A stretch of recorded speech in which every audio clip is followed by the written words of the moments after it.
So finally NIACL AO preliminary 2021 की exam date out हो चुकी है। 16 अक्टूबर को एग्जाम होने वाला है और आपके लिए अब बचे हैं केवल 20 दिन। तो 20 दिन का क्या स्ट्रेटेजी रहना चाहिए और क्या स्टडी प्लान रहना चाहिए आपको इस वीडियो में देखने को मिलेगा। और आपको मैं 16 टॉपिक्स ऐसे बताने वाला हूं, मैथ्स रीजनिंग मिलाकर, तीनों सब्जेक्ट मिलाकर आपको 16 टॉपिक्स बताने वाला हूं, जहां से 85 से ज्यादा मार्क्स का पूछा जा सकता है। यदि आप एक दिन में एक टॉपिक की भी अच्छे से प्रैक्टिस करोगे तो भी आप 85 से ज्यादा मार्क्स स्कोर कर पाओगे। तो चलिए शुरू करते हैं इस वीडियो को। सबसे पहले बात कर लेते हैं स्ट्रेटेजी के बारे में। NIACL AO prelim 2021 20 days strategy क्या रहनी चाहिए। देखो, सबसे पहला काम रिवीजन करना है। जो जो टॉपिक्स अच्छे से आते हैं उसको भी रिवीजन करो और जो थोड़ा वीक है उसको भी रिवीजन करो। डेली एक मॉक टेस्ट दो। मॉक टेस्ट ही ज्यादा आपको हेल्पफुल करेगा, सबसे ज्यादा हेल्प करेगा मॉक टेस्ट। तो डेली एटलीस्ट 1 मॉक टेस्ट, और अगर मुमकिन है तो 2 भी कर सकते हो, एक सुबह और एक शाम को। बट एटलीस्ट 20 दिन में 20 मॉक टेस्ट तो होनी चाहिए। तो ध्यान रहे आप डेली एटलीस्ट 1 मॉक टेस्ट दो।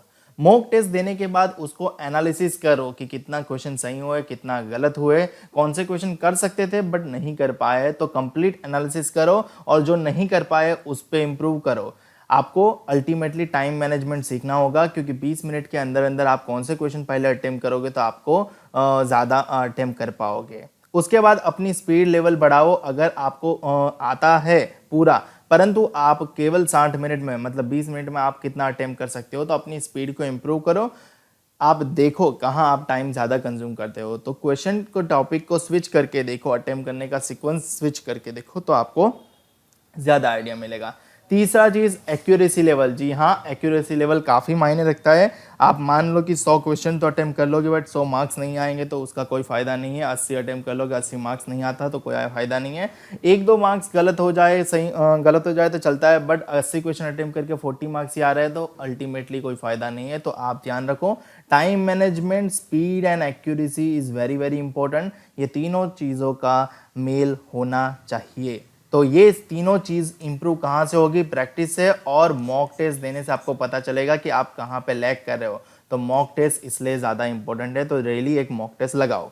और जो मैंने इंपॉर्टेंट टॉपिक शेयर किए हैं आपके साथ, आपको लिंक डिस्क्रिप्शन में मिल जाएगी वीडियो की, या फिर इस वीडियो में भी अंत में मिलने वाले हैं। तो इंपॉर्टेंट टॉपिक्स की प्रैक्टिस ज़्यादा से ज़्यादा करें, क्योंकि वहाँ से आने के चांसेस सबसे ज़्यादा होते हैं। और प्रीवियस ईयर के जो पेपर्स है उसकी प्रैक्टिस एटलीस्ट एक टाइम तो सॉल्व करके जाए, बट उससे लेवल कंपेयर ना करें, क्योंकि प्रीवियसली जो एग्ज़ाम हुआ था वो 2019 में हुआ था, 18-19 में, और अब हो रहा है 2 साल के बाद यानी 2021 में। काफ़ी सारा लेवल बढ़ चुका है, कंपटीशन बढ़ चुका है। तो उस लेवल, जस्ट एक बार वो पेपर देख के देख लो, बाकी आज के लेवल के हिसाब से प्रैक्टिस करना। और अगर आपको कट ऑफ जानना है पिछले साल कितना रहा था, तो NIACL AO प्रीवियस ईयर की कट ऑफ की वीडियो ऑलरेडी अवेलेबल है, लिंक डिस्क्रिप्शन में मिल जाएगा। एक बार डिस्क्रिप्शन में दी गई लिंक को विजिट करके कट ऑफ भी चेक कर सकते हो।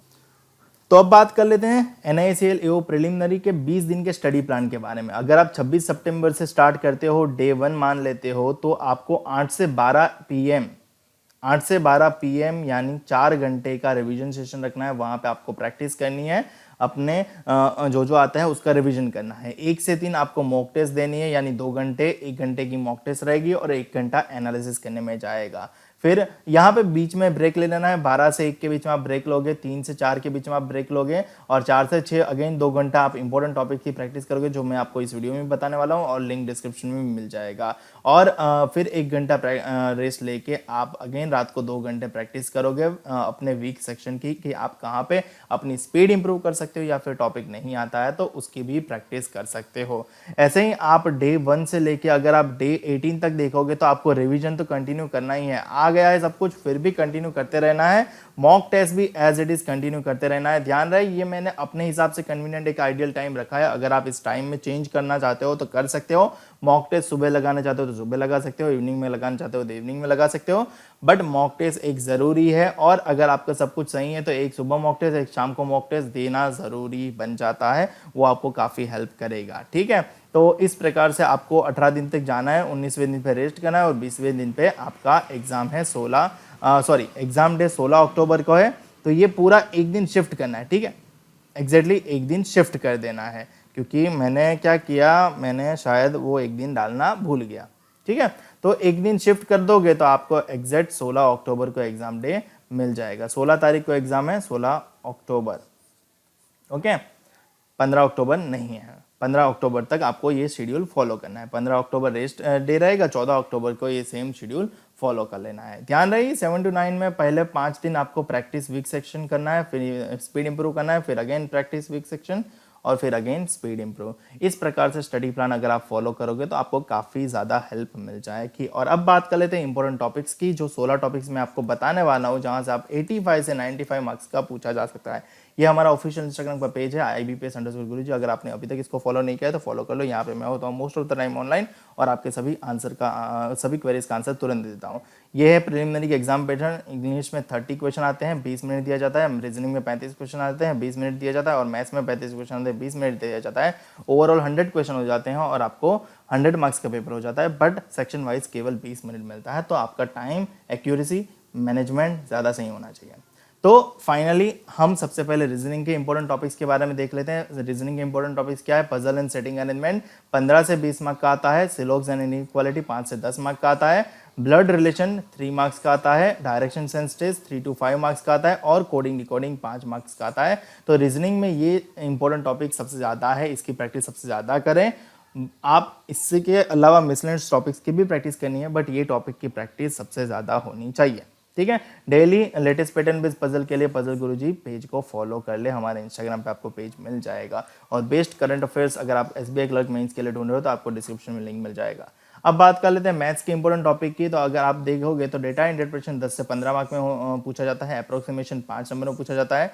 नंबर सीरीज 5 नंबर में आता है। क्वाड्रेटिक इक्वेशन 5 नंबर में आता है। अगर आप इसका एडिशन भी करोगे ना तो ये कितना मार्क का हो जाएगा? 25 से 30 मार्क का हो जाएगा। अगर इसमें एक टॉपिक नहीं भी आया तो भी ये 25 मार्क का तो आएगा ही आएगा। तो मैथ्स में 25 मार्क्स का तो ये 4 टॉपिक से ही आ जाता है। तो ये 4 टॉपिक्स की प्रैक्टिस सबसे ज़्यादा होनी चाहिए और इसमें स्पीड भी आपकी होनी चाहिए। स्पीड अगर आपकी मैथ्स में नहीं बढ़ रही तो आपको वैदिक मैथ्स ट्रिक्स करके हमारा जो पेज है उसको भी जरूर चेकआउट करना चाहिए। वहाँ पे दी गई ट्रिक्स आपको फॉलो कर लेनी चाहिए, उसकी मदद से आपकी मैथ्स में स्पीड इंप्रूव होगी। डिस्क्रिप्शन में आपको लिंक मिल जाएगा वैदिक मैथ्स ट्रिक्स की प्लेलिस्ट का, आप उसको भी फॉलो कर सकते हो। और इंपॉर्टेंट अरिथमेटिक चैप्टर आपको यहाँ से मिल जाएंगे। Average and age, ratio, proportion, partnership, percentage, profit loss discount, time and work, pipe and cistern, CISI, speed, time, distance, train, boat and stream, probability, permutation, commutation, mixture and allegation.